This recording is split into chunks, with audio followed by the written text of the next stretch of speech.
আপনারা জানেন যে এমপিওভুক্ত শিক্ষক কর্মচারী যারা আছে তারা দীর্ঘদিন ধরে বঞ্চিত।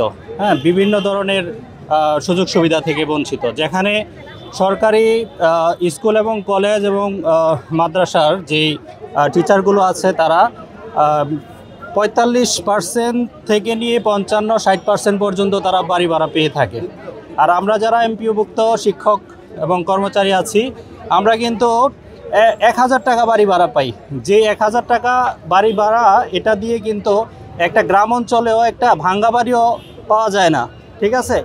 যে কারণে আমরা যারা এনটিআরসিএ থেকে নিয়োগপ্রাপ্ত হচ্ছি আমরা কিন্তু প্রত্যেকেই কিন্তু বিভিন্ন জায়গার মধ্যে এখন আছি, বাংলাদেশের দূর দূরান্তে আছি এবং বিভিন্ন ধরনের জেলা শহরগুলোতে উপজেলা শহরগুলোতে আছি। আমরা কিন্তু বাসা ভাড়া দিয়ে থাকতে হয়।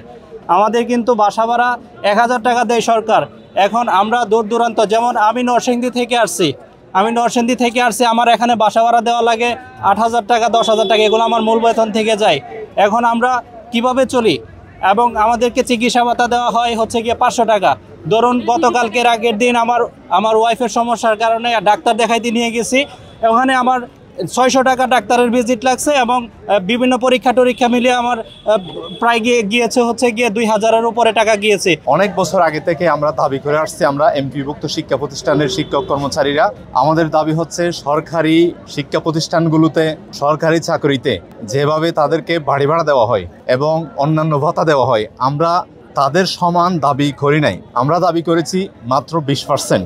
কারণ আমাদেরকে বর্তমানে সরকার যে 1000 টাকা বাড়ি ভাড়া দেয়, আপনারা সবাই জানেন, আপনাদের প্রত্যেকের বাসা আছে, যারা বাসা ভাড়া করে থাকেন এবং যারা নিজের বাসায় থাকেন, কারো বাসা ভাড়া কি বাসা ভাড়ার বিদ্যুৎ বিল কি 1000 টাকা দিয়ে পোষায়? শিক্ষা হচ্ছে জাতির মেরুদণ্ড।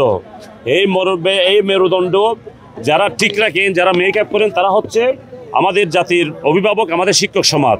আজকে আমরা অতীব দুঃখের সাথে বলতে আমরা বাধ্য হচ্ছি, বাংলাদেশে একজন লেবারের ডেইলি মূল্য হচ্ছে কমপক্ষে 1000 টাকা।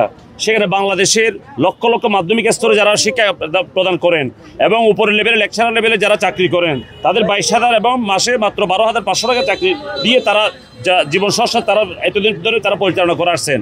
অতীব দুঃখের বিষয়, অনেক দিন পরে আজকে বাংলাদেশের স্বাধীনতার অনেক বছর পরে একটা যৌক্তিক ন্যূনতম একটি গভর্নমেন্টের দাবি, যে জুলাই বিপ্লবের পরে যেটি খুবই স্বাভাবিক ছিল, আমরা শিক্ষক সমাজ প্রত্যাশী ছিলাম যে সরকারের উপদেষ্টা মহোদয়গণ নিজ দায়িত্বে টিচারদের এই বেদনাটি তারা বুঝবেন, এই সমস্যাটি তারা আইডেন্টিফাই করবেন।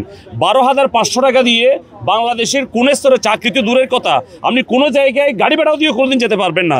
এইরকম একটি বৈষম্যহীন সমাজে, বৈষম্যমুক্ত অবস্থায় আমরা খুবই অতীব দুঃখের সাথে জানাচ্ছি যে আমরা বৈষম্যের শিকার হচ্ছি।